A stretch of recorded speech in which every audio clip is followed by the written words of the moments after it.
അടിവരയിട്ട പദത്തിൻ്റെ അർത്ഥം കണ്ടെത്തുക. തരു എന്ന് പറഞ്ഞാൽ എന്താണ്? ചില്ലയാണോ, മരമാണോ, ഭൂമിയാണോ, മാങ്ങയാണോ, എന്താണ് എന്ന് കണ്ടെത്തി എഴുതാനാണ്. ഇനി ഒരു കടങ്കഥ കേട്ടാലോ? പച്ചയിൽ പുളി, പഴുത്താൽ മധുരം, പഴങ്ങളുടെ രാജാവ്. മാങ്ങയാണെന്ന് നമുക്ക് പെട്ടെന്ന് തന്നെ അറിയാം അല്ലേ? താഴെ പറയുന്നവയിൽ കുഞ്ചൻ നമ്പ്യാർ രൂപം നൽകിയ കലാരൂപം ഏത്?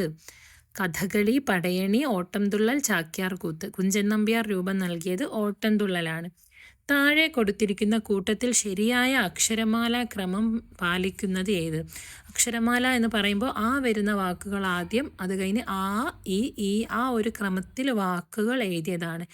അർക്കൻ, മടല്, തൂമ്പ, പട.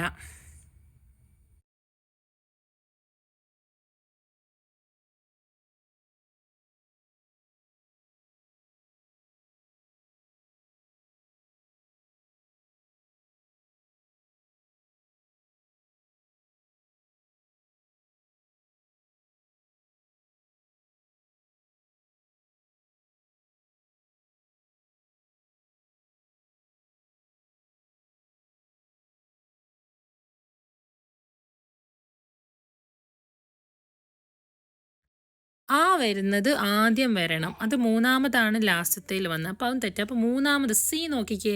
അർക്കൻ, തൂമ്പ, പട, മടൽ. ആ ഒരു കറക്റ്റ് ഓർഡറിലാണ് വന്നിട്ടുള്ളത്.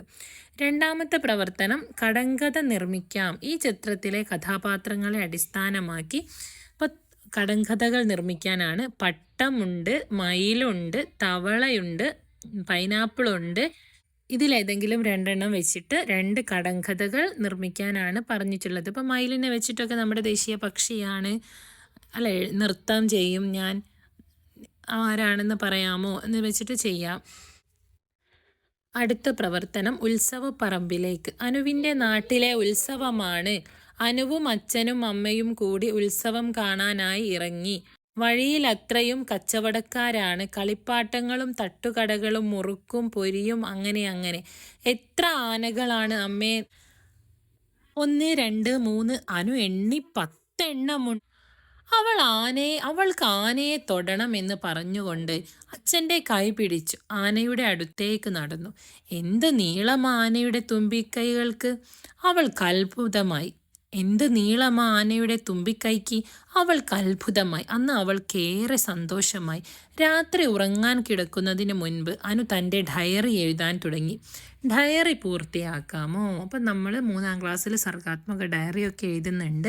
അപ്പോൾ ഡയറി പൂർത്തിയാക്കുകയാണ് വേണ്ടത്. അവൾ ഉത്സവപ്പറമ്പ് പോയതും അവൾ അച്ഛനും അമ്മയും കൂടി ഉത്സവം കാണാനായിട്ട് ഇറങ്ങിയതും വഴിയിൽ കളിപ്പാട്ടങ്ങളും തട്ടുകടകളും മുറുക്കും പൊരിയും എല്ലാം വിൽക്കുന്ന കച്ചവടക്കാരെ കണ്ടതും ആനകളെ കണ്ടതും ആനയെ തൊട്ടതും തുമ്പിക്കൈ കണ്ടതും എല്ലാം ഉൾപ്പെടുത്തിയിട്ടൊരു ഡയറി ഇവിടെ എഴുതുകയാണ് വേണ്ടത്.